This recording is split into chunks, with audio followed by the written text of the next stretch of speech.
Պատմություն ամուսնության մասին։ Ջոն և Լիզա Բիվեր։ Գլուխ 4.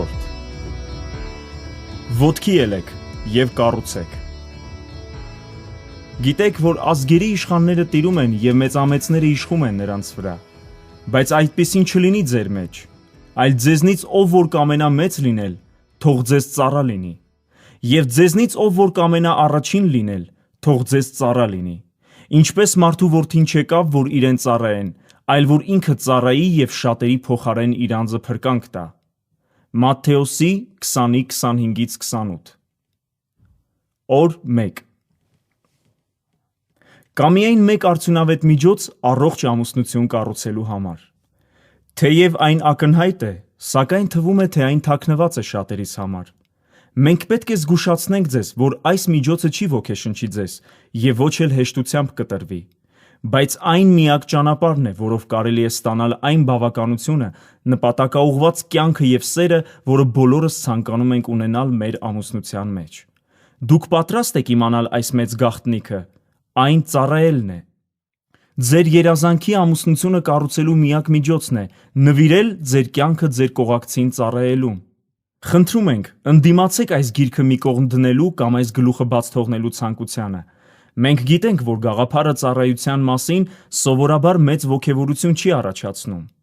Ավելի հաճախ այն առաջացնում է դժկամություն և նույնիսկ սարսափ։ Մենք զարհուրում ենք մտածելով այն մասին, որ կարող ենք ենթակա լինել մեկ ուրիշի շահերին, ցանկություններին կամ նախընտրություններին։ Այնուամենայնիվ Հիսուսը, Աստծո որդին և թագավորների թագավորը, որոշեց ծառա դառնալ, քանի որ նա ցանկանում էր լավագույնը մեզ համար։ Մեր շահերը դարձան նրա մտահոգության ամենակարևոր առարկան։ Նա մերժեց այն իշխանական և արտոնյալ դիրքը, որն իրավամբ պատկանում էր իրեն, որպեսզի ճանապարհ պատրաստեր Աստծուն և մարդուն բաժանող անդունդի վրայով։ Իսկ հիմա այն բանից հետո, երբ նա ճանապարհ պատրաստեց և հաշտեցրեց մեզ Աստծո հետ, նա բերկրանք է ապրում, երբ կատարում է մեր խորին երազանքներն ու ցանկությունները և ուրախություն է պատճառում մեզ, տալով կարողություն արտասովոր կյանքով ապրելու և իր նման դառնալու համար։ Զոհելով իր կյանքը, Հիսուսն առաջարկեց լցնել մեր կյանքն առատությամբ։ Այս աննախադեպ և անսահմանափակ ծառայությունն այն չափանիշն է, որով մենք պետք է կառուցենք մեր բոլոր փոխհարաբերությունները և հատկապես մեր ամուսնությունը։ Այժմ, երբ տախտակամածը մաքրված է, դուք կարող եք կառուցել այն ամուսնությունը, որի մասին երազել եք։ Այնուամենայնիվ, կա միայն մեկ միջոց, որով դուք կիրականացնեք ձեր ամուսնական երազանքը, այդ երանության նախագիծը, որը ոգեշնչված է Աստծուց։ Դուք պետք է փոխարինեք այն ձեր կյանքի հետ։ Այն ուրախությունը, սերը և բավականությունը, որոնք դուք ցանկանում եք ունենալ ձեր ամուսնության մեջ, կարող են իրական դառնալ միայն, երբ դուք զոհաբերեք ձեր շահերը, ձգտելով ձեր կողակցի շահերին։ Դուք նկատել եք, որ ամենադժբախտ քրիստոնյաները նրանք են, ովքեր կլանված են իրենց սեփական ձգտումներով։ Ամենասահմանափակ հավատացյալները նրանք են, ովքեր երբեք ոչինչ չեն անում ուրիշների համար։ Պատճառն այն է, որ երբ մենք Քրիստոսի մեջ ենք, Հիսուսի հոգևոր դնթն, որի մեջ դրված է ծառայելը, դառնում է մեր բնության մասը։ Հիսուսը ամենամեծ ծառան է։ Երբ մենք հրաժարվում ենք ընդունել մեր ինքնությունը նրանում, որը ի թիվս այլ բաների ընդգրկում է ծառայի պես ապրելը, մենք առանձնացնում ենք մեզ նրա վերափոխող զորությունից։ Այս զորությունն էապես կարևոր է աստվածահաճո կյանք և ընտանիք կառուցելու համար։ Մենք կարող ենք ստանալ այն միայն, երբ ձգտում ենք ապրել այնպես, ինչպես նա էր ապրում։ Եթե մենք չենք ծառայում, չենք կարող կառուցել այնպիսի ամուսնություն, որը ցանկանում ենք ունենալ։ Դառնալ փոքրագույնը։ Վերջին ընթրիքի ժամանակ Հիսուսն ասաց իր աշակերտներին, ամենամոտ ընկերներին, որ իր մահն անխուսափելի է և որ շուտով իրեն դավաճանելու են։ Ինչպիսին էր նրանց պատասխանը։ Սկզբում նրանք բուռն կերպով հերքեցին, որ կարող էին դավաճանել Հիսուսին, բայց հանկարծ սկսեցին վիճել այն մասին, թե նրանցից ով է ամենամեծը։ Որքան անհեթեթ է։ Հիսուսը պատմում էր իր մոտալուտ մահվան մասին և միակ բանը, որ նրա ամենամոտ ընկերները կարող էին անել ի պատասխան, իրենց մեծության մասին վիճելն էր։ Ահա թե ինչպես Հիսուսը պատասխանեց նրանց հիմարությանը։ Այլ ձեր միջի մեծը թող փոքրագույնի պես լինի, և առաջնորդը ծառայողի պես։ Որովհետև ով է մեծ, սեղան նստողը թե ծառայողը, չէ որ սեղան նստողը, բայց ես ձեր մեջ ծառայողի պես եմ։ Ղուկասի 22-ի 26 և 27 խոսքեր։ Հիսուսի խոսքերը միգուցե հարվածեցին աշակերտներին այնպես, ինչպես ֆուտբոլի գնդակը ինչ-որ մեկի դեմքին։ Նրանք պարզ ասացին, որ ձգտում էին մեծ լինել։ Իսկ նա պատասխանեց նրանց, ասելով, որ մեծ լինելու համար նրանք պետք է գերազանցության հասնեին ծառայության մեջ։ Բայց Հիսուսը չավարտեց այս դժվար խոսքերով։ Նա շարունակեց, անելով այնպիսի բան, ինչի պատճառով աշակերտները հայտնվեցին ավելի անհարմար դրության մեջ և ավելի շփոթվեցին։ Աստվածաշնչում գրված է. Հիսուսը գիտեր, որ Հայրը իշխանություն էր տվել իրեն ամեն ինչի վրա, և որ ինքը եկել էր Աստծուց և վերադառնալու էր Աստծո մոտ։ Այնպես որ նա վեր կացավ սեղանից, հանեց իր հանդերձը, մի սրբիչ փաթաթեց գոտկատեղին և ջուր լցրեց մի կոնքի մեջ։ Եվ նա սկսեց լվանալ աշակերտների ոտքերը, չորացնելով դրանք այն սրբիչով, որով փաթաթել էր իրեն։ Հովհաննեսի 13:3-5 New Living թարգմանությունից։ Այս հատվածը ցնցող է, քանի որ ցույց է տալիս, թե ինչու Հիսուսը լվաց իր աշակերտների ոտքերը։ Պատասխանը կարելի է գտնել ուշադրություն դարձնելով այնպես որ բառին։ Հիսուսին տրվել էր իշխանություն ամեն ինչի վրա, այնպես որ նա խոնարհեցրեց իրեն և արեց այն, ինչը նվաստ ծառայի պարտականություն էր։ Հիսուսը չուներ կեղծ խոնարհություն, նա լիովին գիտակցում էր իր իշխանական դիրքը, բայց իր անսահմանափակ իշխանությունը ցուցադրելու կամ չարաշահելու փոխարեն նա օգտագործեց իր դիրքը ծառայության աներևակայելի քայլի դիմելու համար։ Առաջին դարում ճանապարհները սալիկապատված չէին, և չկային հանրախանութներ, որտեղից ճանապարհորդները կարող էին սպորտային կոշիկ գնել։ Մարդիկ սանդալներ էին կրում, կամ ընդհանրապես կոշիկ չունեին, այնպես որ ճանապարհի ցեխը և կենդանական աղբը կպչում էին նրանց ոտքերին։ Վստահ եմ, որ նման պայմաններում մարդկանց կեղտոտ ոտքերի գարշահոտությունն այն աստիճանի էր, որը ժամանակակից աշխարհում խորթ է թվում։ Մարդկանց ոտքերը մշտապես կեղտոտվում էին, այնպես որ ծառաները կամ ստրուկները պետք է մաքրեին իրենց տերերի և նրանց հյուրերի ոտքերը։ Հարուստ մարդկանց տներում կային շատ պարտավորություններ, անհրաժեշտ էր հոգալ գոմերի մասին, սնունդ պատրաստել և մաքրել տան սենյակները։ Բայց ոտքերը լվանալու պարտականությունը հանձնված էր ամենացածր ծառային։ Որոշ վայրերում մարդիկ ավելի հեռու էին գնում, հանձնարարելով այս պարտականությունը միայն կին ծառաների, քանի որ միայն նրանք էին անարժան համարվում այդպիսի նվաստացնող և տհաճ գործի համար։ Հիսուսը որոշեց կատարել ամենանվաստ ծառայությունը։ Ինչու՞։ Նա ցանկանում էր ցույց տալ իր աշակերտներին, թե որքան կարևոր էր ծառայելը։ Նա նույնիսկ հանեց իր հանդերձը, որը նրա վարդապետական դիրքի նշանն էր, և փաթաթեց իր գոտկատեղը սրբիչով, ստրուկների պես։ Հիշեք, Հիսուսն արեց այս ամենը, պատրաստվելով լվանալ այն մարդկանց ոտքերը, ովքեր կարճ ժամանակ անց ուրանալու էին, դավաճանելու էին կամ թողնելու էին նրան։ Եվ երբ որ նրանց ոտքերը լվաց, իր հանդերձներն առավ և դարձյալ սեղան նստեց և նրանց ասաց. «Գիտեք ես ինչ արի ձեզ։ Դուք ինձ կանչում եք վարդապետ և Տեր, և լավ եք ասում, որովհետև եմ։ Արդ եթե ես Տերս և վարդապետս ձեր ոտքերը լվացի, դուք էլ պետք է միմյանց ոտքերը լվանաք, որովհետև ես ձեզ օրինակ տվի, որ ինչպես ես ձեզ արի, դուք էլ անեք։ Ճշմարիտ, ճշմարիտ ասում եմ ձեզ, ծառան իր տիրոջից մեծ չէ, ոչ էլ ուղարկվածը մեծ է իրեն ուղարկողից։ Եթե այս գիտեք, երանելի եք, թե որ այս անեք»։ Հովհաննեսի 13:12-17։ Աշակերտների ոտքերը լվանալուց հետո Հիսուսը կրկին հագավ իր հանդերձը, վերադառնալով ուսուցչի դերին, և ավարտեց այն դասը, որը նրա աշակերտները երբեք չէին մոռանա։ Այս դասի հավիտենական խրատները կարելի է ընդհանրացնել 4 կետով։ Առաջին. որպես Տեր և ուսուցիչ, ես ձեր գլխավոր օրինակն եմ։ Երկրորդ.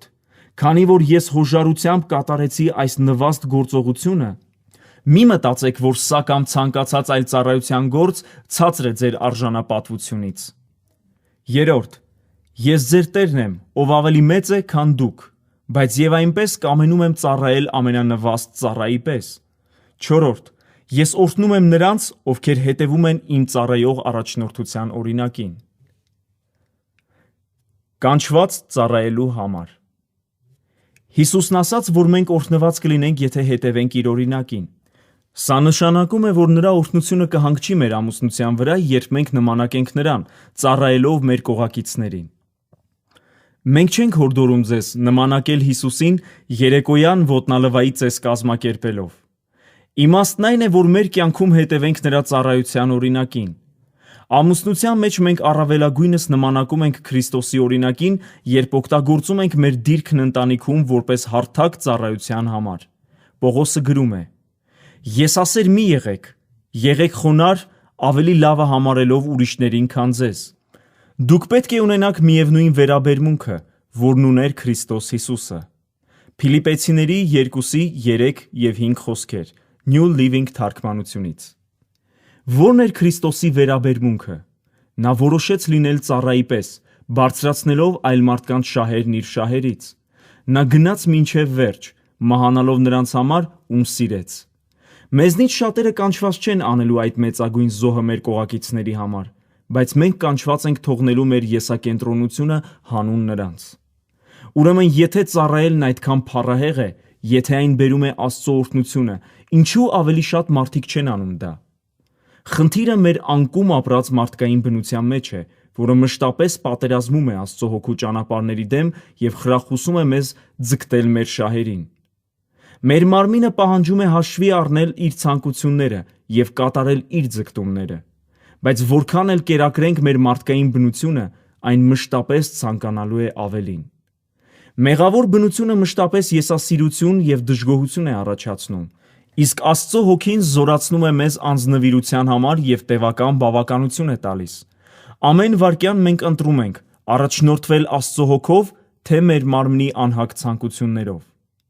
Մեղավոր բնությունը ցանկանում է չարիք գործել, ինչը հոգու ցանկությունների ճիշտ հակառակն է, և հոգին տալիս է մեզ ցանկություններ, որոնք հակառակ են այն ամենին, ինչ ցանկանում է մեղավոր բնությունը։ Այս երկու ուժերը մշտապես կռվում են իրար դեմ, այնպես որ դուք ազատ չեք, որ կատարեք ձեր բարի մտադրությունները։ Գաղատացիների 5:17 New Living թարգմանությունից։ Հիսուսն ազատեց մեզ մեր մեղավոր բնությունից, որպեսզի մենք կարողանանք ազատորեն զոհել մեր կյանքերը։ Փրկությունը չազատեց մեզ, որ ստանանք ավելին, այլ որ տանք ավելին։ Որովհետև դուք կանչվել եք, գրում է Պողոսը, որ ապրեք ազատության մեջ։ Բայց մի օգտագործեք ձեր ազատությունը ձեր մեղավոր բնությունը գոհացնելու համար։ Փոխարենը օգտագործեք ձեր ազատությունը, որ սիրով ծառայեք մեկը մյուսին։ Գաղատացիների 5:13։ Մենք ազատություն ենք ստացել, որպեսզի կարողանանք զոհաբերել մեր կյանքերը։ Եթե ապրենք միայն մեզ համար, մենք կվատնենք մեր ազատությունը Քրիստոսում և կտրվենք եսասիրությանն ու մեղքին, այնինչ Քրիստոսը մահացավ, որ ազատեր մեզ դրանցից։ Բայց եթե մենք սովորենք ապրել մարդկանց ծառայելու համար, հատկապես մեր կողակիցներին, մենք կբաժնեկցենք այն առատ կյանքին, որը նա շնորհել է մեզ։ Օր 2. Լցված հոգով։ Երբ մարդիկ հիշատակում են այսպես կոչված ամուսնության հատվածը Եփեսացիների 5-րդ գլխում, նրանք սովորաբար սկսում են 22-րդ խոսքից, որը պատվիրում է կանանց հնազանդվել։ Բայց իրականում Պողոսի հորդորանքը սկսվում է ավելի վաղ։ Որպեսզի լիովին հասկանանք, թե մեր ամուսնությունները ինչպես պետք է պատկերեն փոխհարաբերությունները Քրիստոսի և եկեղեցու միջև, կարդանք 18-րդ խոսքից. «Մշտապես լցված եղեք և խթանվեք Սուրբ Հոգով»։ Եփեսացիների 5:18 Amplified թարգմանությունից։ Այն բառը, որը թարգմանված է այս խոսքում լցված բառով, հունարեն բնագրում նկարագրում է հոգով շարունակաբար հագեցած լինելը։ Մեկ անգամը բավական չէ։ Եթե մենք շարունակաբար չենք լցվում Աստծո հոգով և չենք խթանվում նրանով, մենք կսպասենք, որ մեր կողակիցները լրացնեն այն կարիքները, որոնք միայն Աստված կարող է լրացնել։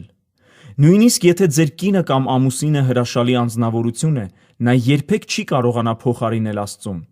Եթե դուք ակնկալում եք, որ ձեր ամուսինը նպատակ և իմաստ կհաղորդի ձեր կյանքին և կտա ձեզ այնպիսի օրհնություններ, որոնք միայն Աստված կարող է շնորհել, դուք կհիասթափվեք, կվհատվեք և չեք կարողանա ցուցաբերել նրան Աստծո սերը։ Մեր ամուսնությունները կարտացոլեն Քրիստոսին այն չափով, որ չափով նրա հոգուն թույլ ենք տալիս գործել մեր կյանքերում։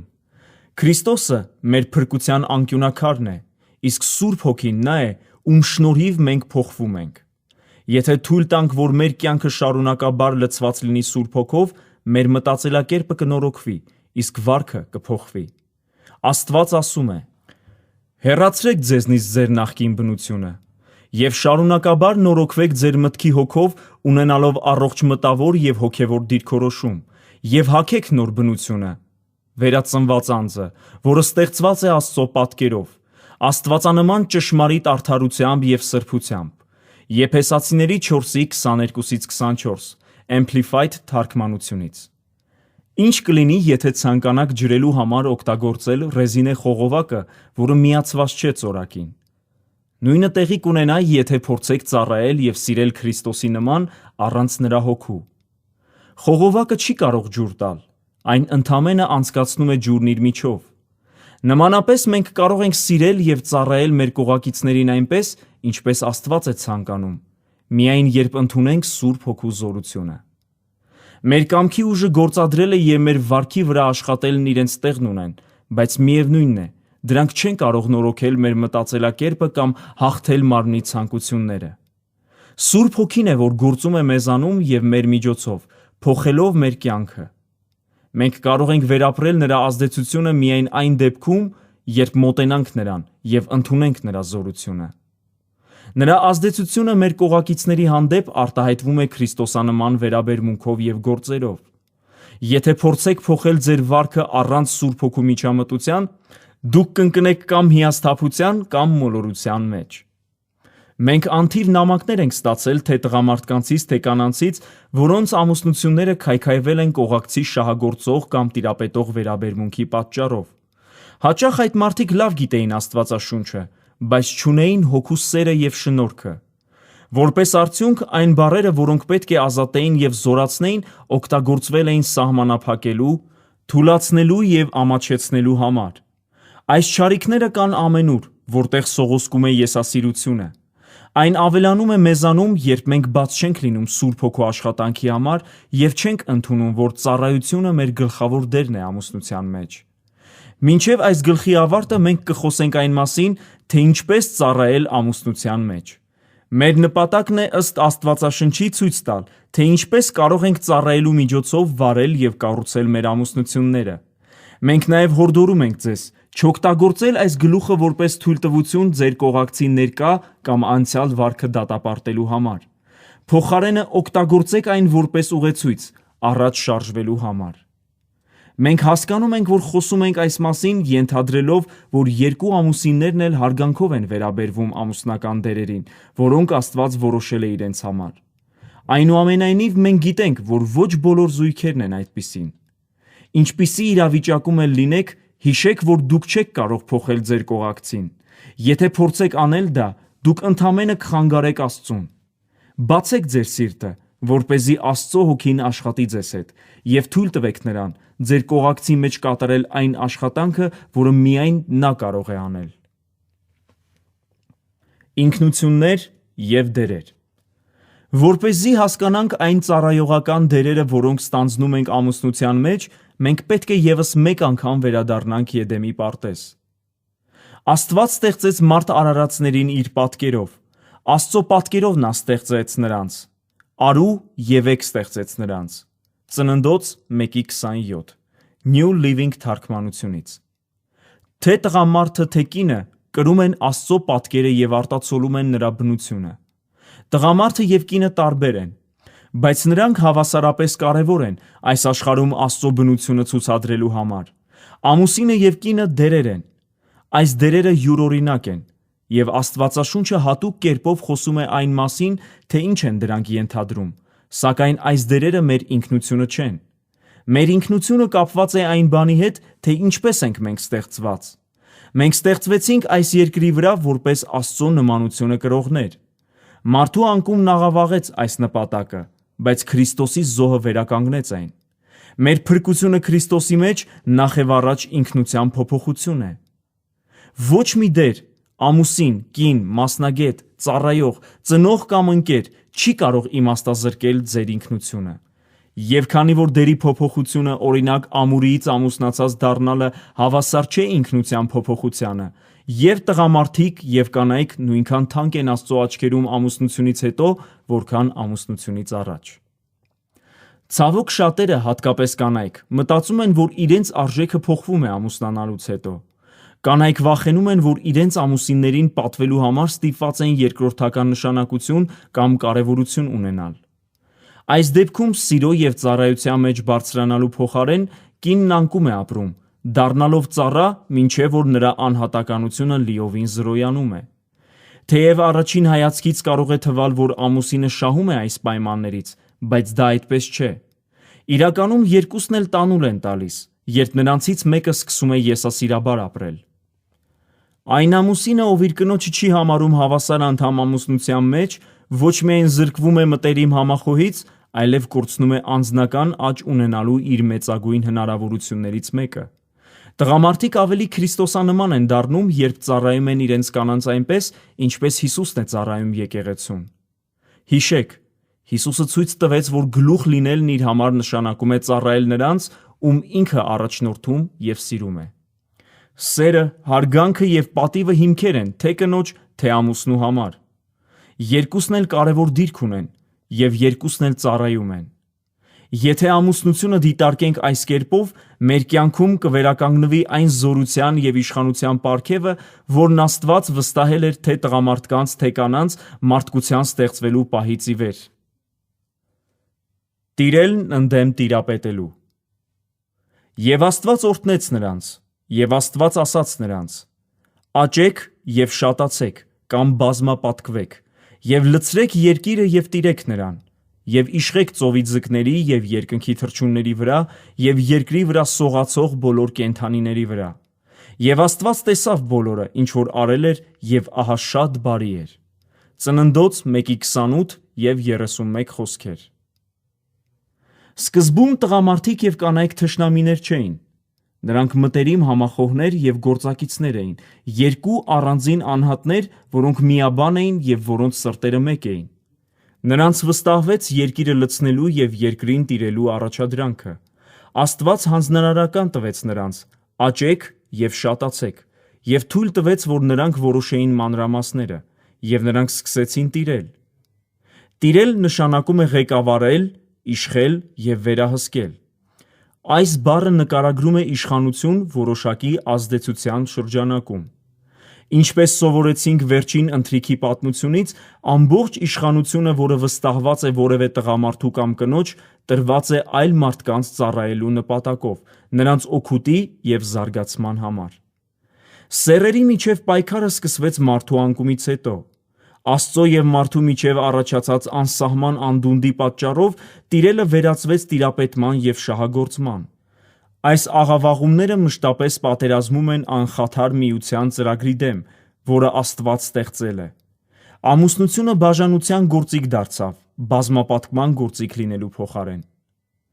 Ամուսնության ներսում չպետք է պայքար ընթանա իշխանության համար։ Այն ստեղծվել է որպես իշխանական միություն։ Ամուսնությունը միաբանում է երկու մարդու, ովքեր ունեն տարբեր աշխարհայացքներ եւ ուժեղ կողմեր, եւ օգտագործում է այդ տարբերությունները ստեղծելով բազմապատկման հնարավորություն։ Սա Աստծո ծրագրի մասն է, որով նա հաշտեցնելու է այն, ինչը թվում է անկարելի է հաշտեցնել։ Հիսուսն ասաց. «Որովհետև մարդու որդին եկավ, որ որոնի եւ ապրեցնի կորածին»։ Ղուկասի 19:10։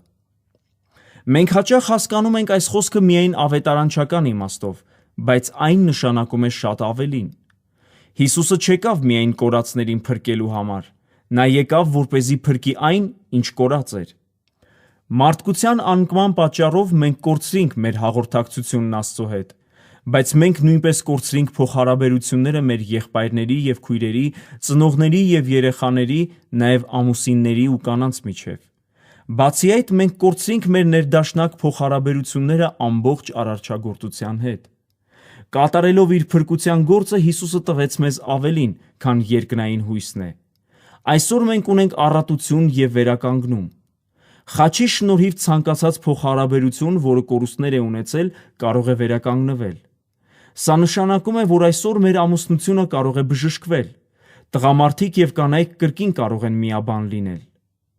Երբ մենք մեկ ենք սրտով եւ նպատակով, մեր կյանքում բազմապատկում է սկսվում, քանի որ Աստված պատվիրում է իր օրհնությունն այնտեղ, որտեղ միաբանություն կա։ Այդ մասին կարող եք կարդալ Սաղմոս 133-ում։ Մեր անձերի թշնամին չի ցանկանում, որ մենք ստանանք Աստծո օրհնությունը եւ ոչ էլ որ բազմապատկում ունենանք։ Նա անում է հնարավորինս ամեն ինչ մեր միաբանությունը կործանելու համար։ Երբ մենք հակառակվում ենք տիրապետման խաբեությանը եւ ընդունում ենք տիրելու ճշմարիտ բնույթը, մենք համագործակցում ենք Աստծո հետ, կատարելով նրա կամքն այս երկրի վրա։ Այժմ ավելի մանրամասնորեն կքննարկենք տղամարդկանց եւ կանանց դերերն ամուսնության մեջ։ Չհասկանալով Աստծո տեսակետը մարդու ինքնության, արժեքի եւ իշխանության մասին, կարելի է հեշտությամբ սխալվել, մտածելով, որ այս դերերը, որոնք սահմանված են Աստծո կողմից, ամուսիններին դարձնում են մեկը մյուսից ավելի բարձր։ Մենք havատում ենք, որ այն բանից հետո, երբ կուսումնասիրեք Աստծո առաջին հանձնարարականը ամուսնության մասին եւ կհասկանաք տարբերությունը ինքնության եւ դերերի միջեւ, դուք կգիտակցեք, թե որքան ոգեշնչող, հեղինակավոր եւ վավերական են ամուսինների դերերը։ Օր 3. Ամուսին, պատվեք ձեր կնոջը։ Նույն կերպով դուք, ամուսիններ, պետք է պատվեք ձեր կանանց։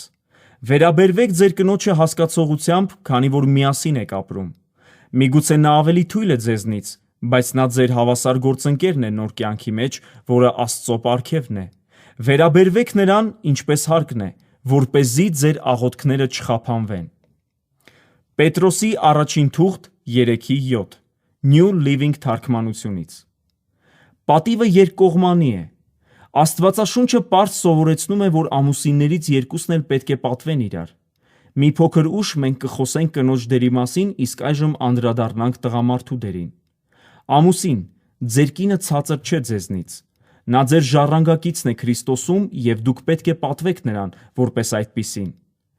Ասելով, որ նա ձեզնից թույլ է, Պետրոսը նկատի ունի նրա ֆիզիկական ուժը, ոչ թե մտավոր կարողությունները, զանազանությունը կամ հոգևոր զորությունը։ Ձեր կնոջ ֆիզիկական թուլությունը չի դարձնում նրան պակաս արժեքավոր ձեզնից։ Դա պարզապես նշանակում է, որ նա չի կարող բարձրացնել ծանրաձողը պառկած վիճակում այնպիսի քաշով, որով դուք եք կարող։ Պետրոսի մեկնաբանությունը փաստի արձանագրում է, ոչ թե գնահատական։ Կարևոր է, որ մենք հասկանանք սա, որովհետև մենք չենք ծառայի նրանց, ովքեր մեր կարծիքով պատվի արժանի չեն։ Մինչև մեր կանանց համար մեր կյանքը նվիրելը, մենք պետք է գիտակցենք նրանց արտասովոր արժեքը։ Մենք բացահայտ կերպով խոսում ենք այս մասին ոչ թե նրա համար, մտածելով, որ դուք ցանկանում եք թերագնահատել կամ անարգել ձեր կնոջը, այլ որովհետև չենք կարող թույլ տալ մեզ պարզ չարտահայտվել։ Եվ տղամարդիկ եւ կանայք ստեղծված են Աստծո պատկերով, այնպես որ հոր նմանությունն այս երկրի վրա անպատվության է արժանանում, երբ տղամարդիկ չեն պատվում, գնահատում կամ պաշտպանում կանանց։ Սկզբում Աստված ասաց, որ լավ չէ, որ մարդը մենակ լինի։ Այդ մասին կարող եք կարդալ Ծննդոց 2:18-ում։ Տղամարդու մեկուսի կյանքն առաջին խնդիրն էր, եւ Աստված լուծեց այն, ստեղծելով Եվային։ Կանայք Աստծո պատասխանն են, ոչ թե երկրորդական ստեղծագործություններ։ Աստված ձեզ, որպես իրեն ծառայող մարդու, վստահել է ձեր կնոջը, եւ ձեզ տվել է նրան սիրելու, աջակցելու, ծառայելու եւ նրա կյանքում ներդրումներ անելու հնարավորություն։ Անելով սա, ճանապարհից շեղված այս աշխարհին համարձակությամբ ազդարարում եք այն, ինչ կա Աստծո սրտում։ Պետրոսը նույնպես գրեց, որ տղամարդիկ պետք է հասկացողությամբ վերաբերվեն իրենց կանանց։ Մենք պետք է ձգտենք հասկանալ նրանց, ովքեր տարբերվում են մեզնից։ Տղամարդիկ տարբերվում են միմյանցից, եւ կանայք էլ տարբերվում են միմյանցից, բայց տղամարդիկ եւ կանայք իրարից շատ են տարբերվում։ Ես չեմ անարգում Լիզային, որովհետեւ նա տարբերվում է ինձնից։ Փոխարենը վայելում եմ այդ տարբերությունը եւ ձգտում եմ հասկանալ այն։ Կյանքը շատ միապաղաղ եւ ձանձրալի կլիներ, եթե Լիզան եւ ես ճիշտ իրար նման լինեինք։ Թեև մեր տարբերությունները երբեմն դժվարություններ են պատճառել մեզ, բայց դրանք օգնել են բացահայտելու մեր թույլ կողմերը, որպեսզի աշխատենք դրանց վրա եւ զորացնենք։ Ես կարիք ունեմ, որ Լիզան տարբերվի ինձնից։ Ես պատվում եմ նրան եւ օգուտ եմ բերում ինձ եւ մեր ընտանիքին, ձգտելով ավելի լավ հասկանալ, թե ինչն է խթանում նրան։ Ի վերջո ուշադրություն դարձրեք հետեւյալին. Պետրոսի առաջին թղթի 3:7-ում գրված է, որ մեր կանանց անպատվելը կխափանի մեր աղոթքները։ Կանանց բարօրությունն այնքան կարևոր է Աստծո համար, որ մեր կանանց հասկանալն ու նրանց պատվելը դարձրել է հիմքային պայման մեր աղոթքի կյանքի համար։ Միության գլուխը։ Որովհետև ամուսինը իր կնոջ գլուխն է, ինչպես Քրիստոսը եկեղեցու գլուխն է։ Եփեսացիների 5:23 New Living թարգմանությունից։ Այս խոսքը գերադասության և ստորադասության մասին չէ։ Այստեղ բերված է Քրիստոսի և նրա հարսնացուի օրինակը, որովհետև հենց սա է ամուսնության խորհրդապատկերը։ Քանի որ այս խոսքում ամուսինները համեմատվում են Քրիստոսի հետ, նշանակում է նրանք ընտանեկան միության առաջնորդներն են։ Նրանց ուսերին ահռելի պատասխանատվություն է դրված, առաջնորդել ծառայելու միջոցով, ինչպես առաջնորդում է Քրիստոսը, որպեսզի անհավատ աշխարհը կարողանա տեսնել Հիսուսի բնությունը։ Եվ երբ մտածեք այն մասին, թե որքան խորն է Հիսուսը սիրում եկեղեցուն, դուք նույնիսկ մեկ վայրկյան չեք հավատա, որ նա մտադրված էր թերագնահատել կամ նսեմացնել կանանց, համեմատելով նրանց դերը իր հարսնացուի դերի հետ։ Ամուսինը որպես միության գլուխ չի ստացել իշխանություն, որպեսզի լռեցնի իր կնոջն ամեն անգամ, երբ նա ինչ-որ բան է ասում։ Ընդհակառակը, խելացի ամուսինը չի անտեսի իր կնոջ ներդրումը, հասկանալով, որ այն էապես կարևոր է ճիշտ որոշումներ կայացնելու համար։ Մեր ամուսնության առաջին տարիներին ես աղոթում էի օրական գրեթե 1.5 ժամ։ Որքան գիտեմ, Լիզան, ով այդ ժամանակ լրիվ դրույքով էր աշխատում, շատ քիչ էր աղոթում, միայն այն ժամանակ, երբ ցնցուղ էր ընդունում կամ մեքենա էր վարում։ Երբ մենք անհամաձայնություն էինք ունենում որևէ հարցում, ես սխալվում էի, ենթադրելով, որ քանի որ ես ավելի շատ ժամանակ էի տրամադրում աղոթքին, քան նա, ես կարող էի օգտագործել իմ իշխանությունը և որպես մեր միության գլուխ վարվել իմ հայեցողությամբ։ Այնուամենայնիվ, գրեթե 50% դեպքերում, երբ ես լուծում էի մեր տարաձայնությունները նման կերպով, հետագայում պարզվում էր, որ Լիզան ճիշտ էր։ Անկեղծ ասած, ես վհատվել էի։ Ինչու է Լիզան այդքան ճիշտ լինում, մտածում էի։ Այն դեպքում, երբ ես այսքան ժամանակ եմ անցկացնում աղոթքի մեջ։ Եվ մի օր ես աղոթեցի. Աստված, ես աղոթում եմ 1.5 ժամ ամեն առավոտ։ Լիզան աղոթում է միգուցե 10 րոպե ցնցուղ ընդունելիս, բայց նա ճիշտ է լինում մեր անհամաձայնությունների 50%-ից ավելիի դեպքում։ Տեսնում ես, ասաց Աստված, X-երի մոտավորապես կեսը գծի մի կողմում է, իսկ մյուս կեսը մյուս։ Ջոն, երբ դու ամուրի էիր, ամբողջական էիր ինձանում։ Դու լրիվ շրջանագիծ էիր, բայց ամուսնանալով Լիզայի հետ, դու և նա մեկ մարմին դարձաք։ Հիմա այս շրջանագիծը ներկայացնում է երկուսիդ։ Դու մի կեսն ես, իսկ նա մյուսը։ Գիտես, թե ինչ են նշանակում X-երը, շարունակեց Աստված։ Դրանք խորհրդանշում են այն տեղեկությունը, որը պետք է ստանաս ինձնից, որպեսզի կարողանաս իմաստուն որոշումներ կայացնել։ Խնդիրն այն է, որ դու կայացնում ես բոլոր որոշումներդ հիմնվելով ամբողջ տեղեկության ընդամենը կեսի վրա։ Որպես ընտանիքի գլուխ, դու պետք է սովորես ստանալ քո կնոջից այն, ինչ ես հայտնում եմ նրան։ Այդ ժամանակ դու որոշումներ կկայացնես, ունենալով իմ տված ամբողջ տեղեկությունը։ Այդ հայտնությունը հեղաշրջեց իմ պատկերացումն այն մասին, թե ինչ է նշանակում լինել մեր ամուսնության գլուխը։ Ես այլևս չեմ ցանկանում օգտվել իմ դերից, որպեսզի շրջանցեմ Լիզայի խորհուրդը։ Ես մեծ սիրով օգտվում եմ այն ամենից, ինչ Աստված ասում է նրա միջոցով, և սիրով որոշումներ եմ կայացնում նրա հետ։ Առաջնորդող ծառան։ Կրկին տղամարդը չպետք է տիրապետի։ Տիրապետելը շատ է տարբերվում առաջնորդելուց։ Առաջնորդությունը պատվավոր է, քանի որ այն ընտրության հնարավորություն է ընձեռում, իսկ տիրապետումը պահանջում է առանց ընտրություն առաջարկելու։ Որպեսզի տղամարդիկ աստվածապաշտ առաջնորդներ դառնան մեր ընտանիքներում, նրանք պետք է հասկանան, թե ինչ է նշանակում իշխանական դիրք զբաղեցնելը։ Հիշեք Հիսուսի խոսքերը. առաջնորդը պետք է ծառայի պես լինի։ Ղուկասի 22:26 New Living թարգմանությունից։ Որպես ընտանեկան միության գլուխ, ամուսինը պետք է առաջնորդող ծառա լինի։ Այնպես չէ, որ տղամարդը ղեկավարն է, իսկ կինը նրա ենթական։ Տղամարդը առաջնորդ է, ով գործում է իր կնոջ հետ։ Իրականում, եթե ամուսինն իմաստուն է, նա մշտապես կասի իր կնոջը, որ չի կարող ոչինչ անել առանց նրա։ Ինձ դուր է գալիս, երբ ամուսինս ասում է, որ ունի իմ կարիքը։ Երբ լսում եմ դա, ես զգում եմ, որ բացառիկ կարողություն ունեմ նրա բոլոր կարիքները լրացնելու համար։ Նույնիսկ եթե չիմանամ, թե ինչ է անհրաժեշտ նման կին լինելու համար, ես կանեմ ամեն ինչ, որպեսզի պարզեմ դա։ Ես ծաղկում եմ, երբ նա ասում է, որ անփոխարինելի եմ։ Ամուսին, ձեր կնոջը ծառայելը չի նշանակում պարզապես տալ նրան այն ամենը, ինչ նա ցանկանում է, այլ նշանակում է նվիրել ձեր կյանքը նրան և որոշումներ կայացնել, ելնելով նրա շահերից։ Մենք առաջնորդում ենք մեր կանանց այնպես, ինչպես Հիսուսն է առաջնորդում մեզ։ Կան շատ բաներ, որոնք Հիսուսն անում է ելնելով մեր շահերից, որոնք մեզ դուր չեն գալիս։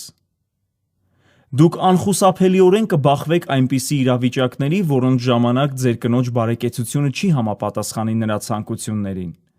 Հետևելով Հիսուսի օրինակին, մենք գիտենք, որ նման իրավիճակներում պետք է ընտրել այն, ինչը ճիշտ է, ոչ թե այն, ինչը հարմարավետ է։ Բայց դուք կկարողանաք ճիշտ կերպով որոշել ձեր կնոջ շահերը միայն այն ժամանակ, երբ սիրեք և պատվեք նրան, ինչպես որ Քրիստոսն է սիրում և պատվում եկեղեցուն։ Իր աշակերտների ոտքերը լվանալուց հետո Հիսուսը պարզ ասաց, որ ինքը դեռ նրանց տերն է։ Նա երբեք չթողեց իր իշխանական դիրքը։ Նա ցույց տվեց, որ մենք իշխանություն ենք ստացել միմյանց ծառայելու համար։ Տղամարդիկ, մենք պետք է օգտագործենք մեր իշխանությունն ամուսնության մեջ, որպեսզի ստեղծենք այնպիսի պայմաններ, որոնք լավագույնս ծառայում են մեր կանանց։ Քանի որ մենք ենք մեր միության գլուխը, մենք պատասխանատու ենք ամենանվաստ ծառայի գործն անելու համար։ Անելով սա, հնազանդվում ենք մեր կանանց։ Հնազանդվեք մեկըդ մյուսին, Քրիստոսի հանդեպ ունեցած երկյուղածությունից ելնելով։ Եփեսացիների 5:21 New Living թարգմանությունից։ Դուք հիշում եք Եփեսացիների 5:18-ում գրված Պողոսի պատվերը, Սուրբ Հոգով մշտապես լցված և խթանված լինելու մասին։ Նա շարունակում է նկարագրելով, թե ինչ է անում Հոգով լցված մարդը, օրինակ, հոգևոր երգեր երգելը կամ գոհանալը։ Իսկ արդեն 21-րդ խոսքում նա գրում է. հնազանդվեք մեկըդ մյուսին։ Սովորաբար այս խոսքը համարվում է Պողոսի ամուսնական հատվածի սկիզբը։ Այնուամենայնիվ, իրենց ամուսնության իմաստը գրքում Թիմոթի և Քեթի Քելլերները նշում են. Անգլերենում այն սովորաբար դիտարկվում է որպես առանձին նախադասություն, բայց այս դեպքում ընթերցողները չեն նկատում մի կարևոր պնդում, որը Պողոսն անում է։ Հունարեն տեքստում խոսք 21-ով ավարտվում է նախորդ երկար նախադասությունը, որում Պողոսը նկարագրում է հոգով լցված մարդու մի քանի նշան։ Քելլերները շարունակում են. Այս խոսքում գրված է հոգու լեցունության վերջին նշանի մասին։ Այն հպարտության և ինքնակամության կորուստն է, ինչի շնորհիվ մարդը խոնարհաբար ծառայում է ուրիշներին։ Ամուսնության մեջ սա նշանակում է հետևյալը. նա, ով ապրում է հոգու զորությամբ, ինչի կարևորության մասին արդեն խոսեցինք, հայտնի կլինի որպես մարդ, ով հնազանդվում է իր կողակցին։ Շատերը վերագրում են հնազանդությունը միայն կնոջ դերին, բայց Պողոսը պարզորեն կարգադրում է ամուսիններին, երկուսն էլ հնազանդվեն իրար։ Հնազանդություն բառը, որն օգտագործվում է այս խոսքում, նույն հունարեն բառն է, որը Պողոսն օգտագործում է քիչ անց պատվիրելով կանանց հնազանդվել իրենց ամուսիններին։ Եթե խոսքն ընտանիքում իշխանության կառուցվածքի մասին է, այո, կանայք պետք է հնազանդվեն իրենց ամուսիններին որպես ընտանիքի գլխի։ Բայց տղամարդկանցից պահանջվում է այլ տեսակի հնազանդություն իրենց կանանց։ Պողոսը գրում է, որ մենք պետք է հնազանդվենք, ելնելով Քրիստոսի հանդեպ ունեցած երկյուղածությունից։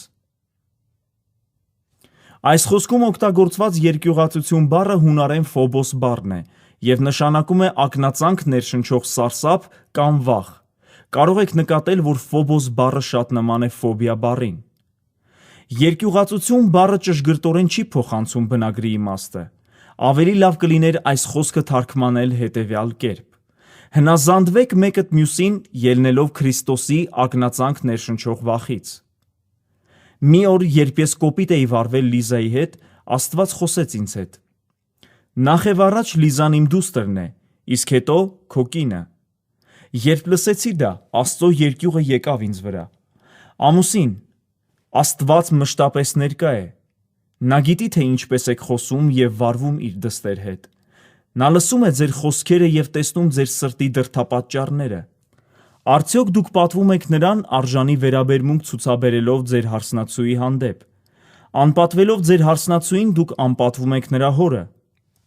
Հոգ տարեք նրա մասին ահով ու դողով։ Պողոսը շարունակում է բացատրել, որ ամուսինը հնազանդվում է իր կնոջը, տալով իր կյանքը նրան։ Այլ կերպ ասած, նա հնազանդվում է իր կնոջը ծառայելով նրա շահերին։ Ամուսինների համար սա նշանակում է սիրեք ձեր կանանց, ինչպես որ Քրիստոսը սիրեց եկեղեցուն։ Նա տվեց իր կյանքը նրա համար։ Եփեսացիների 5:25 New Living թարգմանությունից։ Քրիստոսը երբեք չօգտագործեց իր իշխանական դիրքը սեփական շահերի համար։ Նա օգտագործեց այն, որպեսզի զորացնի մեզ։ Նմանապես մենք, ամուսիններս, կանչված ենք օգտագործելու մեր իշխանական դիրքը, որպեսզի պաշտպանենք մեր կանանց շահերը և զորացնենք նրանց։ Քրիստոսը զոհեց իր կյանքը իր հարսնացուին փառավորելու և սրբացնելու համար։ Նրա խորին ուրախությունը և երջանիկ ավարտը իր հարսնացուի փառավորվելն է։ Ձեր կյանքում չի մնա ոչ մի տեղ եսասիրության համար, երբ դուք քայլեք Հիսուսի հետքերով։ Որպես ամուսին ձեր դերը հետևյալն է՝ ապրել ծառայելով ձեր կնոջը։ Ձեր գերագույն նպատակը պետք է լինի ներկայացնել Քրիստոսին ձեր կնոջը և ձեզ շրջապատող մարդկանց։ Երբ այս կերպով առաջնորդեք ձեր կնոջը, նրա համար շատ ավելի հեշտ կլինի ուրախությամբ հնազանդվել այն իշխանական դիրքին, որն Աստված տվել է ձեզ։ Օր 4. Կին, աջակցեք ձեր ամուսնուն։ Կանայք, հասկացեք և աջակցեք ձեր ամուսիններին, ասես աջակցություն եք ցուցաբերում Քրիստոսին։ Ամուսինն առաջնորդում է իր կնոջն այնպես, ինչպես Քրիստոսը իր եկեղեցուն, ոչ թե բռնանալով, այլ փայփայելով։ Այնպես որ ինչպես եկեղեցին է հնազանդվում Քրիստոսին, երբ նա այդպես առաջնորդում է, այնպես էլ կանայք պետք է հնազանդվեն իրենց ամուսիններին։ Եփեսացիների 5:22-24 Message թարգմանությունից։ Դուք հիշում եք, որ Պողոսն իր հրահանգները տվեց ամուսիններին և կանանց, պատվիրելով հնազանդվել մեկը մյուսին, ելնելով Քրիստոսի հանդեպ ունեցած երկյուղածությունից։ Այդ մասին կարող եք կարդալ Եփեսացիների 5:21-ում։ Հաջորդ խոսքում նա շարունակում է միտքը. Կանանց համար սա նշանակում է. հնազանդվեք ձեր ամուսիններին, ինչպես Տիրոջը։ Շատերի կարծիքով կինը տուժում է այս պատվիրանի պատճառով, բայց դա այդպես չէ։ Քանի որ ամուսնության մեջ պետք չէ տիրապետել, կինը տիրում է իր ամուսնու հետ որպես լիիրավ գործընկեր։ Սա չի հակասում ամուսնու գլուխ լինելուն, որովհետև թե ամուսինը, թե կինը իշխանության և ազդեցության եզակի բնագավառներ ունեն իրենց ամուսնության մեջ և իրենց շրջապատող աշխարհում։ Տիրելն ամուսնության մեջ նշանակում է. ես կգործադրեմ իմ իշխանությունը և ազդեցությունը հօգուտ քեզ, և դու նույնպես կգործադրես քո իշխանությունը և ազդեցությունը հօգուտ ինձ։ Կինը ծառայում է իր ամուսնուն, երբ աջակցում է նրան։ Կին, ձեզ վստահվել է ձեր ամուսնու սիրտը։ Պաշտպանեք նրա սիրտը, խոսելով ճշմարտությունը սիրով և հարգանքով։ Սա կարող է լինել մեծագույն ծառայությունը, որը դուք կմատուցեք նրան։ Սովորեք ծառայել ձեր ամուսնուն, օգնելով նրան արտահայտել այն, ինչ կա իր սրտում։ Անմիջապես հետևություններ անելու փոխարեն զրուցեք նրա հետ և օգնեք ձևավորել իր տեսիլքն ու նպատակը։ Կանայք խոցելի են ֆիզիկական ուժի բնագավառում, իսկ տղամարդկանց խոցելի բնագավառը սիրտն է։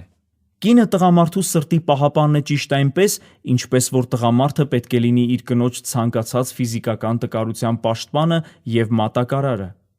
Կա արդյոք ավելի պատվավոր առաջադրանք, քան սրտի պահապան լինելը։ Երբ ամուսինը ծառայում է կնոջը և զոհում է կյանքը նրա համար, կինը պատասխանում է պատվելով նրան որպես իրենց միության գլուխ։ Սա նրա դերն է Քրիստոսին այս աշխարհին հայտնելու գործում։ Նրա պատիվը, սերը և հարգանքն իր ամուսնու հանդեպ ցույց են տալիս, թե ինչ է նշանակում Հիսուսի կողմից առաջնորդվելը։ Աստված չի խնդրել կանանց հնազանդվել, որովհետև նրանք երկրորդական են։ Նա առաջարկում է նրանց, որպեսզի ցուցադրեն, թե ինչպիսին պետք է լինի եկեղեցին։ Ամուսնության մեջ մենք հնարավորություն ունենք ցուցադրելու, թե ինչպիսին կարող է լինել կյանքը, եթե առաջնորդվենք բարի, հավատարիմ, սիրող և առատաձեռն Տիրոջ և Փրկչի կողմից։ Որքան ողբերգական կլինի, եթե մենք թույլ տանք թշնամուն աղավաղել այս դերը, դարձնելով այն արժանի արհամարանքի և ափսոսանքի։ Տալով այս դերը կանանց, Աստված խնդրել է իր դուստրերին ցույց տալ, որ ինքը հավատարիմ է։ Աստված գիտի, որ նա կանանց ստեղծել է ուժեղ և շնորհալի։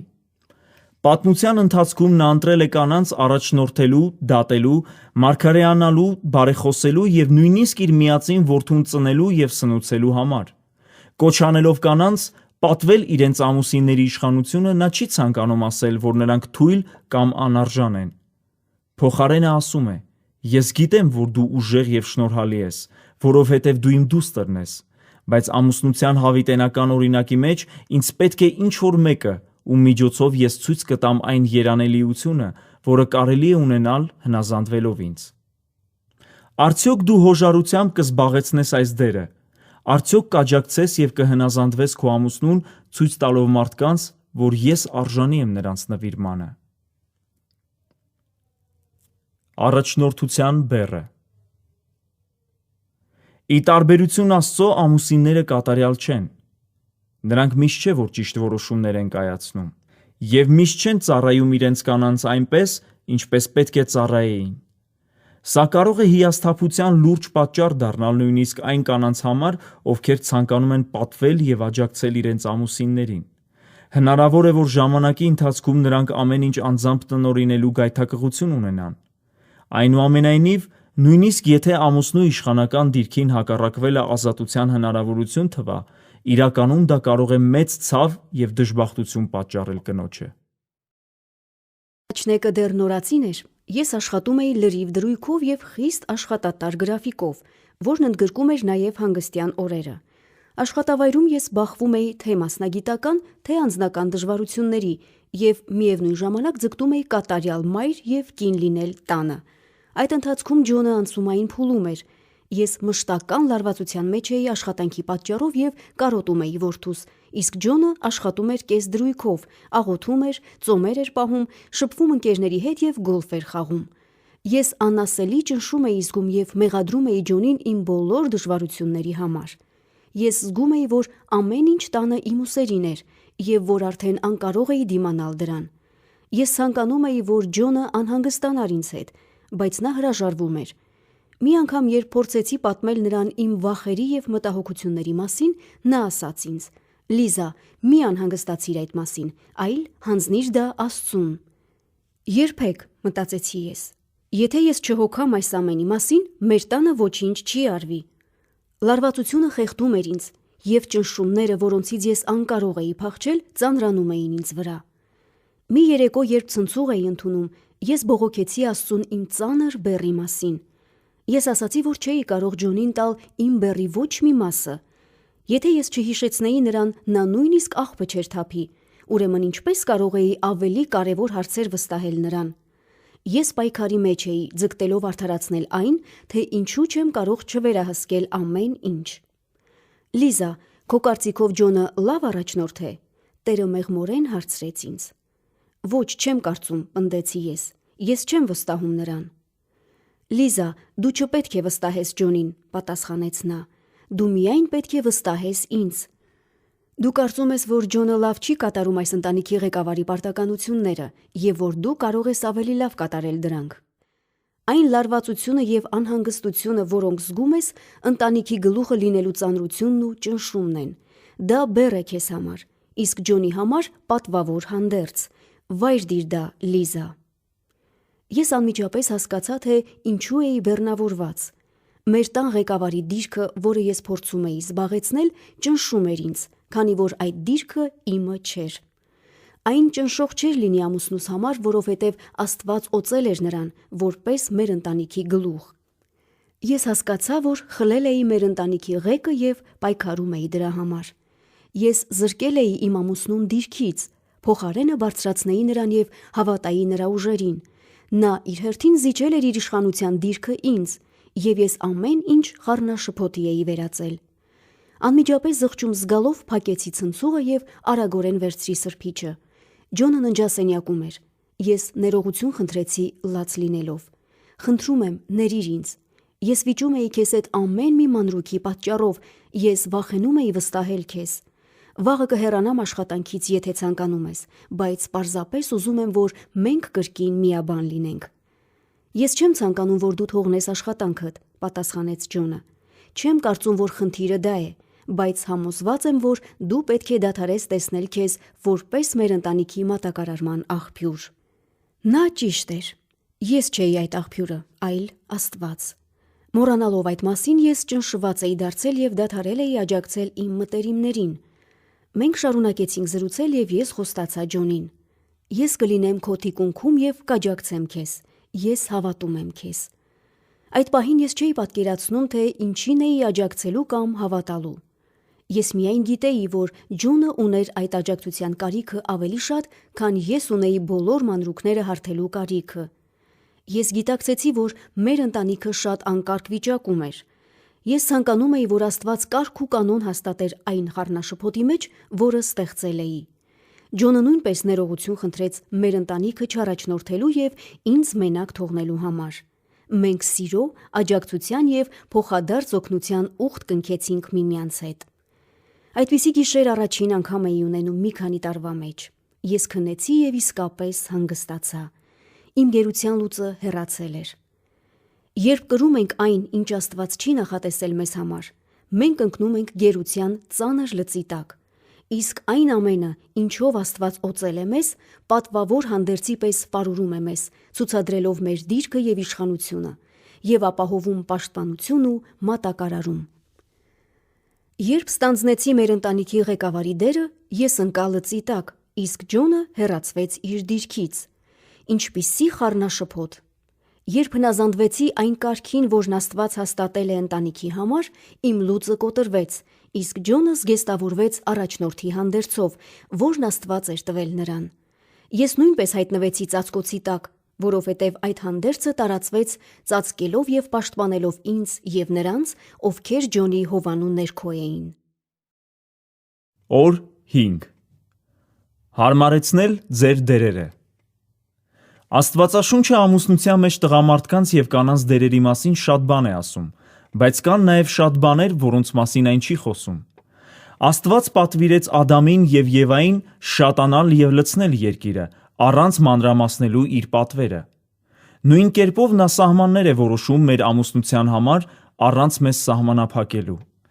Աստված սովորեցրեց մեզ ծառայել միմյանց եւ թողեց մեզ իր օրինակը, սակայն նա չի վերահսկում ոչ մի մանրուք։ Պատկերացրեք, որ ձեզ տրվել է մեծ հողատարածք, որը պետք է բարեկարգեք, կառուցապատեք եւ վայելեք այնպես, ինչպես ցանկանում եք։ Մի քանիսը կցանկանան լողավազան ունենալ, մյուսները բասկետբոլի դաշտ, իսկ ուրիշները կցանկանան երկուսը միաժամանակ, կամ էլ ոչ մեկը, ոչ մյուսը։ Ձեր ամուսնությունը ձեր տունն ու դաշտն է, որը պետք է կառուցեք եւ վայելեք։ Եթե կինը կարող է լավ նախագծել, թույլ տվեք նրան զբաղվել դրանով։ Եթե ամուսինը սիրում է զբաղվել այգեգործությամբ, թույլ տվեք նրան անել դա։ Ամեն մեկն էլ կօգտվի մյուսի ծառայությունից։ Ոչ ոք իրավունք չունի ասել, որ տղամարդիկ պետք է միայն նախագծեն, իսկ կանայք պետք է միայն այգեգործությամբ զբաղվեն։ Արեք այն, ինչը գործում է ձեզ համար, մշտապես հիշելով միմյանց ծառայելու մասին։ Ձեր ընտանեկան մանրամասները վերաբերում են միայն ձեզ, ձեր կողակցին եւ Սուրբ Հոգու առաջնորդությանը։ Ամենից շատ միմյանց ծառայելու մեջ տարաձայնություններն առաջանում են, երբ սպասում ենք, որ մեր կողակիցը ծառայի մեզ այնպես, ինչպես մենք ենք ծառայում նրան, իսկ սա միշտ չէ, որ տեղի է ունենում։ Մեր ընտանիքում մենք ծիծաղում էինք, երբ Ջոնն ասում էր մեզ, որ ինքը ծառա է։ Նա տխրահռչակ էր այն բանով, որ անհետանում էր խոհանոցից անմիջապես ճաշից հետո, թողնելով ինձ եւ մեր որդիներին կեղտոտ ափսեների հետ։ Մեզ չէր թվում, որ նա ծառայում էր մեզ։ Մենք չէինք հասկանում, որ Ջոնը ծառայում էր մեզ այլ կերպով։ Մինչ մենք հավաքում էինք սեղանը, նա հոգում էր մեր ֆինանսների մասին, ստուգում էր փոստը եւ վճարում մեր հաշիվները։ Նա որոշում էր հրաժարվել այն գործից, որը մենք կարող էինք անել առանց նրա, որպեսզի հոգ տաներ այլ անհրաժեշտ գործերի մասին, որոնք նա կարող էր անել ավելի լավ, քան մեր ընտանիքի մյուս անդամները։ Այս օրինակից մենք կարող ենք եզրակացնել հետևյալը. ամուսինները պետք է բաժանեն ընտանեկան պարտականությունները։ Ամենաօգտակար քայլերից մեկը, որը կարող եք ձեռնարկել ձեր ամուսնության մեջ ծառայության մշակույթ ստեղծելու համար, յուրաքանչյուրիդ պարտականությունները որոշելն է։ Ձեր համաձայնեցված պարտականություններն իմանալը երկու առավելություն ունի։ Առաջինը, դուք լավագույնս ծառայում եք ձեր կողակցին, երբ բարեխղճորեն կատարում եք ձեր ամուսնական պարտականությունները։ Այս կերպով դուք կնվիրեք ձեր կողակցին և ազատ ժամանակ, և խաղաղ միտք։ Երկրորդը, երբ գիտեք, թե ինչի համար է պատասխանատու ձեր կողակիցը, ձեզ համար պարզ կլինի, թե ինչպես կարող եք օգնել նրան։ Հավանաբար դուք նկատել եք, որ Եփեսացիների 5-րդ գլխի խոսքերից ոչ մեկը չի հարկադրում որևէ կարծրատիպ տղամարդկանց և կանանց հետաքրքրությունների կամ հմտությունների մասին։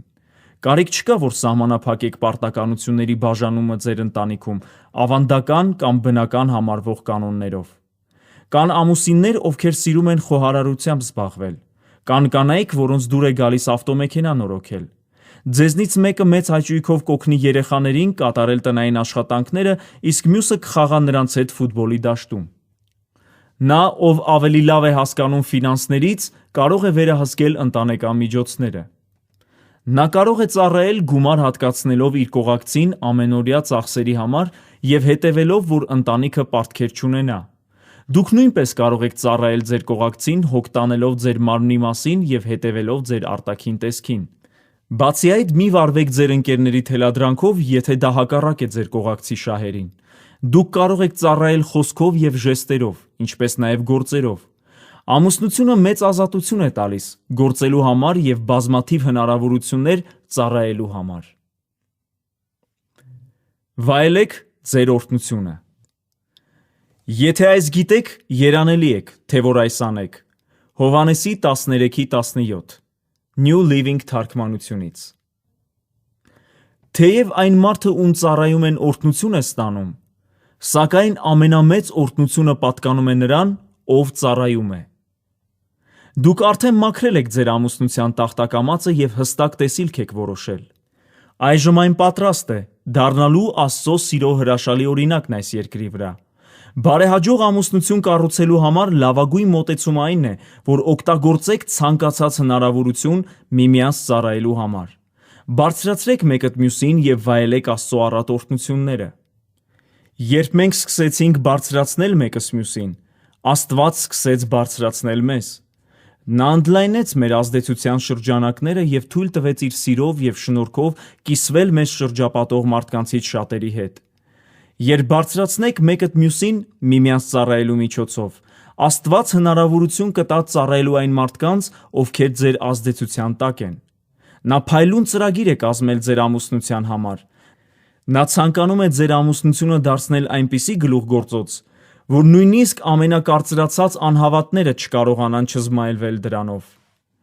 Ծառայությունը բաղկացած է գործողությունից և վերաբերմունքից։ Ամեն անգամ, երբ ձեր կողակցին ծառայելու հնարավորություն եք ունենում, դուք կարող եք ընտրել 3 տարբերակից մեկը։ Հրաժարվել, ընտրելով եսասիրությունը, ծառայել փնթփնթալով, քանի որ դուք պարտավորված եք զգում ձեզ, ուրախությամբ նվիրել ձեր կյանքը, քանի որ ձեր կողակցին օգնելը բերկրանք է պատճառում ձեզ։ Դուք պետք է ունենաք նույն վերաբերմունքը, որն ուներ Քրիստոս Հիսուսը։ Թեև նա Աստված էր, նա թողեց իր աստվածային արտոնությունները, նա ստանձնեց տրուկի խոնարհ դիրքը։ Փիլիպպեցիների 2:5-7 խոսքեր։ Երբ ամուսնանում եք ինչ-որ մեկի հետ, դուք ըստ էության պայմանագիր եք ստորագրում, որ ամբողջ կյանքում ծառայելու եք նրան։ Ասելով ձեր այոն, դուք նկատի ունեք հետևյալը. ես նվիրում եմ իմ կյանքը քո շահերին, ես որոշում եմ ուրախությամբ զոհել իմ կյանքը քեզ համար։ Քո երազանքները, ցանկությունները և նպատակները այժմ ամենակարևորն են ինձ համար։ Ես ցանկանում եմ սովորել, թե ինչպես կարող եմ հայտնել Աստծո սերը քեզ հետ միասին։ Եթե դուք մոտենաք ամուսնությանը ճշմարտապես խոնարհ դիրքից, այսինքն որպես ծառա, դուք աստվածային միություն կունենաք։ Դա միշտ չէ, որ հեշտ կլինի, բայց եթե դուք ցանկանում եք Աստծուց ունենալ լավագույնը և որոշում եք կայացնում ապրել անձնուրաց կյանքով, ձեր ընտանիքը լեցուն կլինի սիրով, ուրախությամբ, խաղաղությամբ, երջանկությամբ և բավականությամբ, և դուք կհայտնեք Աստծո սերը այս աշխարհին։